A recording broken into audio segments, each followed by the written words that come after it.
Hey guys, it's Tiny Tom Logan back with another video for you, and it's been a while since we've done what I would call a review build. And by that I mean it's not just testing the bits, we mess around with loads of stuff while we've been at it. So recently you may have seen that I put some videos up of the XSPC D5, that's the pump based RX360 kit, and we had a look at the kit itself. And then before that I did a video on how to put a 360mm radiator in the top of a CM Stormtrooper. I'll put the links about just so that you can see the original videos. But and then there was another video that I did of how to fit XSPC Razor GTX 680 water block.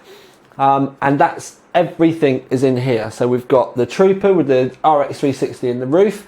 Then we've got the entire kit that I fitted, and then we've also got the 680 in there as well. And what I'm going to be doing going forward is there are going to be some more in the future water cooling videos when we're going to keep the basic kit around the 3930K and a water blocked 680, so that the overclock and the GPU will stay the same, and we'll just change the kind of the radiators and the graphics card blocks around in that kit. So for argument's sake, we could end up using the same block one day and then like 3 or 4 different radiators. But this video is going to be about the performance testing of the RX kit. But what I'm going to do is I'm going to get the camera off, we'll give you a good look around the kit and the hardware, and then we'll talk about the performance, and then obviously roll into a conclusion as well, where we can kind of have a good old chit chat about my thoughts on it. Right then, it's been a while since I've done anything in my hand, so I'm going to do it like it today.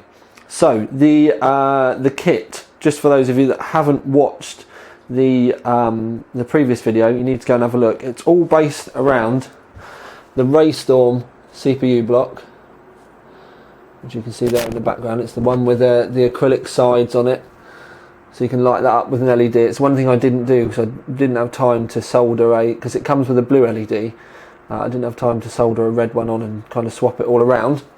But we've also got the new Bay Res, which has got the pump built into it as well. I said before it was made out of Delrin because it's black. It's actually nylon. You can see the back there. The red bit is the dial, so you can turn the pump up and down. Something else which I did with the build, because it's always a bit of a pain in the bum to fill these up. Normally you have to pull the reservoirs out, but what I did is, oh, watch what you're doing, Tom. What I did is, if you have a look, I said in another video that you can get these adapters that you can change the top of the XSPC Res into a barb fitting. So what I've done is I've chucked a 90-degree fitting on there and a barb, and then we put that up there like that, and that's how you can fill the system, because I've got a fill port on the top. So when you finish with it, you tuck it away like that, stick your front back on, and that's it, job done. So you don't ever have to take that resin in and out. If you really wanted to get really arty-farty with it, you could have run a fill port up here somewhere, or taken the button out. Infinite kind of options, but that's just a really nice way so that you don't have to keep moving the resin in and out to be able to fill it up. It does technically need a little bit more in there, I suppose, but I've not done it. Anyway, inside. Right, we have the RX360 in the roof, and obviously this is the customised one that I did. Got Phobia fans in there. They are running at 12 volts. They've got quite a lick on, but they're still quieter than the XSPC fans. See if it will focus. Hang on, we can do this the easy way. Take it out so you can see the actual fans. Hopefully, I don't know why the camera's not focusing today.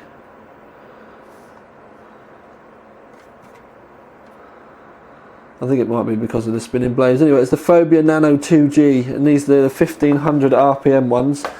And like I said, they finger in the fan. They are the 1500 RPM ones, and they do get quite a lick on. Anyway, we've got those in there. Obviously, I've cut all out around the handle, which, like I said, I did in the previous video. Please go and look at it if you're interested in modding your Trooper for this, it does actually give loads better airflow. We actually get more air out of this now than we do out of this end, so it's not restrictive at all. I put the barbs this end because it was the easiest way because of the bay res. So we did end up having this long bit of hose here, but if you wanted to get really tidy with it, there are ways, but obviously I didn't want to spend like, you know, hours getting things absolutely perfect. But we've comes out of the pump, goes into the radiator, out of the radiator, straight into the CPU, down into the GPU, and then up here. And then just in case you're thinking to yourself, I recognise that blood red coolant, this is the exact same coolant that I used in Shadow H2O. I went down to the garage because when I finished with it, I bottled it back up again. And I've just reused it on this because the red does go quite nice with it. I've kept the standard Cooler Master fans, which are on a full whack connected to the fan controller, blowing in, because I turned the bays round, and then I've got the standard 140 in the back exhausting, just so that you know the airflow. Motherboard is a Gigabyte UD3 X79 board, because obviously we're using the 3930K. Power supply is the Corsair GS800. I know the blue kind of stands out a bit, but when the surrounds get released, you'll be able to swap this out for a red one. I've obviously turned the red light on, but you can cycle it round anyway. Off, blue, white, red. Fan's not spinning because it's just not pulling enough power at the moment. But that is the system that we're going to be using today. Obviously I'll have the side panel back on it, but that is our test kit. So let's see how we get on. Right then, peeps, on to talk about the performance, and then it'll all get rolled in to a conclusion and stuff. But to start off with, right, essentially I'm going to try things a little bit differently this time, so that we will have a look at the CPU, the GPU, and then Unigine as well, because I've never tested the 3930K and the GTX 680 in this config before, or with water cooling or anything like that. We've always done things before on a 950, so we need to do things a little bit differently. Now I've got my results written down, but I also took some screenshots for you as well. So what I'm going to do is I'm going to show you a screenshot quickly of the CPU test results, which were done with the OCCT. CPU was at 4.6 gigahertz, volts are actually 1.41. With the load line calibrations, they were sometimes going up to 1.425. So we'll say 1.425 as a level.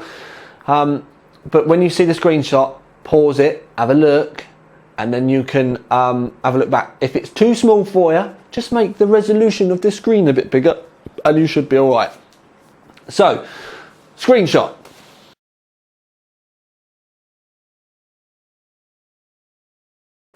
And you're back again.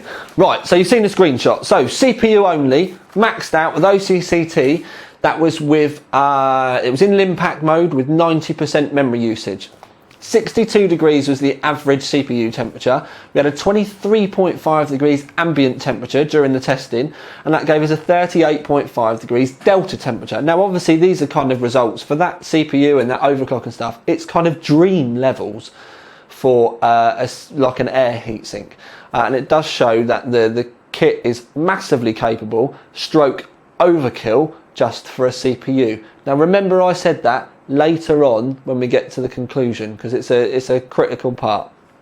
But now the GPU, we use OCCT again because it's got a version of Firmark built into it that you can test, and it really does rape the back end of a graphics card. So I'm just going to show you that screenshot quickly.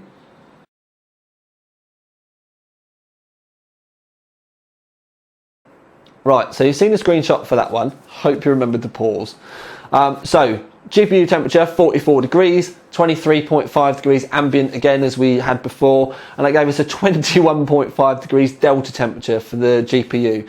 Now one thing I will say is the GPU will always get better temperatures with water cooling than the CPU. It's just the way it is. CPU temperatures just plummet with a water block, which is one of the reasons why I like it so much. And I won't say it makes things stable, but it certainly makes things a lot easier when you're overclocking your graphics cards. Temperatures obviously do make graphics card overclocking. This was run at stock, by the way, before anyone asks. Does make graphics card overclocking easier because of the stability, but that's because you got the quietness there. If you wanted to overclock your graphics card massively with an air heatsink, you end up having to turn the fan up. So this way just makes it quieter in that respect. So anyway, right. Now, to test the system overall, kind of CPU and GPU, games are a bit funny because some games will use the CPU a lot more, some games will use the GPU a lot more and hardly touch your CPU. And something that I've been doing for years now with the graphics card testing is basically I open Unigine, don't change any of the settings and just click run, and I let it run for 30 minutes and then take temperature results. That was the way with graphics card reviews, how I would actually test graphics card temperatures, but with this, that's the way I've done the GPU and the CPU temperatures together. So just to kind of explain it. So for Unigine, run that way, 30 minutes, yada, yada, yada. CPU was 47.7 degrees average. GPU was 42 degrees average. That's already 2 degrees lower than before, just to show you how much the Thermark does hound it. Now, 23.6 was our ambient temperature for both. That meant the CPU had a 24.1 degrees delta and the GPU had an 18.4 degrees delta. So that's all of our results. Again, this is kind of the first time I've done it this way with the screenshots and stuff. So when I edit it, I'll see what it's like and we'll see whether we carry it on like this, because there's going to be other stuff we'll be doing in the future. But, right, moving on into kind of a conclusion mode. The CPU, the kit, the basic kit with the fans and all your kind of sundries and stuff, basically everything that you got in the original video, less without the GPU block, is £289.68. The GPU block itself is £79.99. So the water cooling stuff from XSPC that we're using today is £369.67 in total.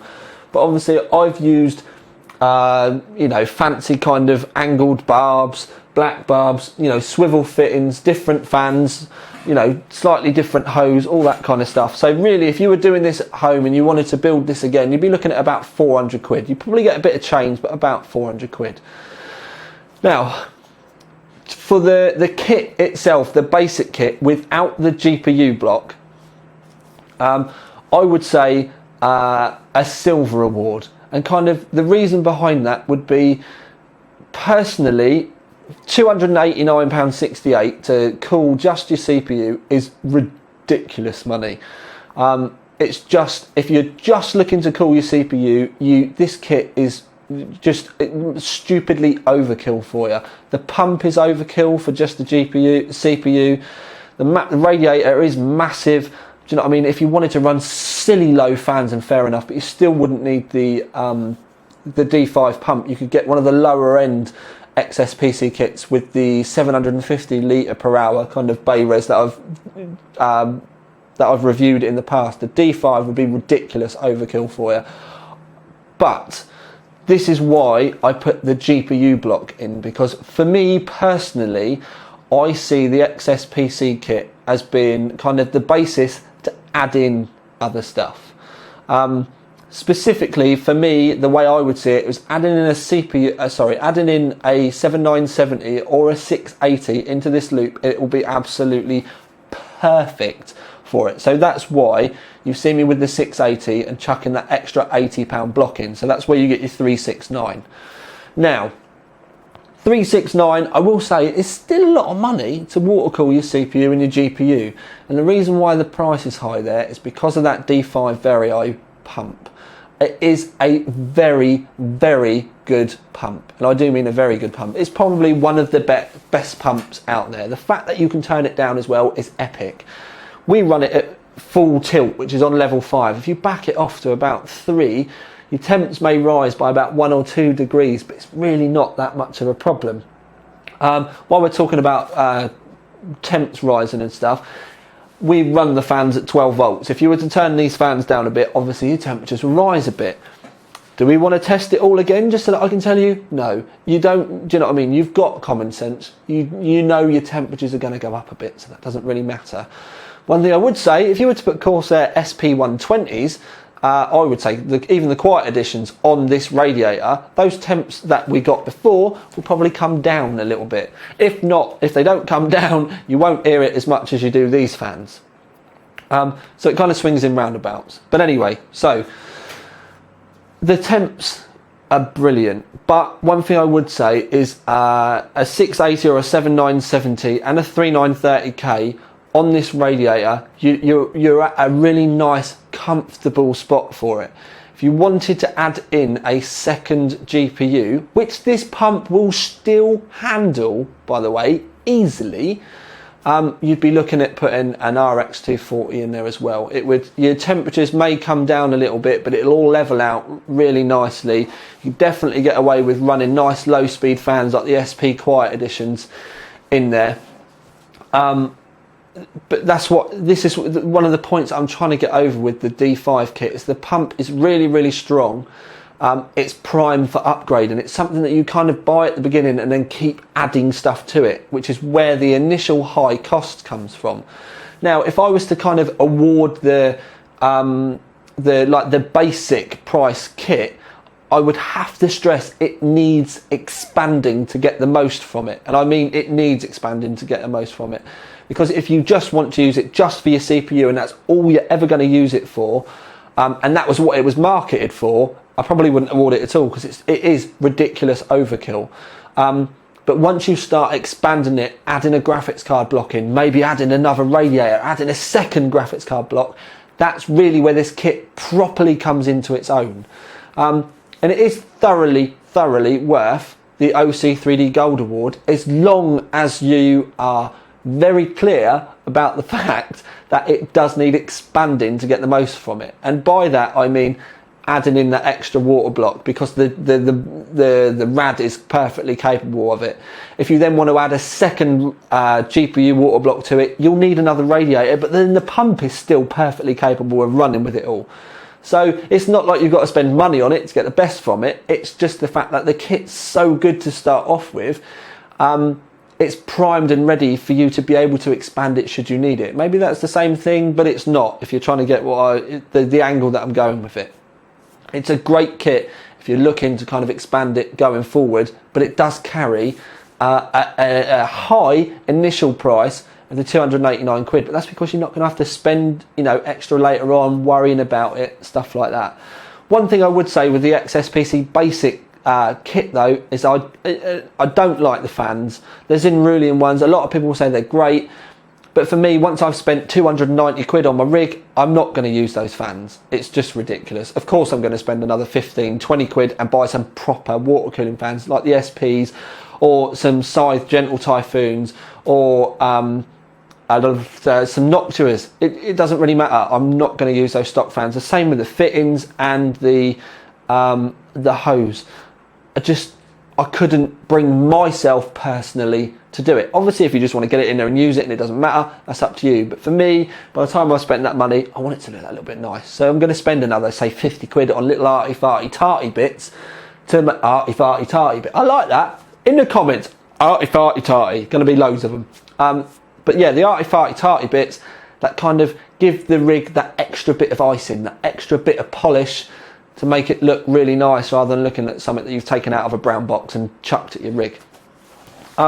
So yes, it's complicated, but overall, if you understand where I'm coming from about the expansion side of it, and this basically is like the basic kit for you to be able to expand your water cooling madness kind of build into, the 289 quid is perfectly worth a Gold Award. If you're just going to use it for a CPU, then you pretty much need your head testing, because you could have saved yourself best part of 100 quid and bought something different, as in one of the lower end kits, and you wouldn't have noticed any difference. It would literally be a spec list thing if you bought this just for your CPU. So hopefully I've explained this so that you guys can understand it. I've enjoyed kind of building the rig. What a shame I've actually got to take it all apart again now. Such is the life of a reviewer. But yes, so overall, the kit Gold Award, as in kind of, yeah, I'm not going to go through it again because we'll just end up going around in loads and loads of circles. The heat in the UK at the moment is absolutely crippling me, but I'm loving it. I'm going to go out and try and top me tan up a little bit now, I think. Yeah, but anyway, it's Tiny Tom Logan with the XSPC. I'm not going to say all the kit, but anyway, the XSPC water cooling kit, Gold Award winning, with another video for you. Boom, boom, boom, boom, boom, out.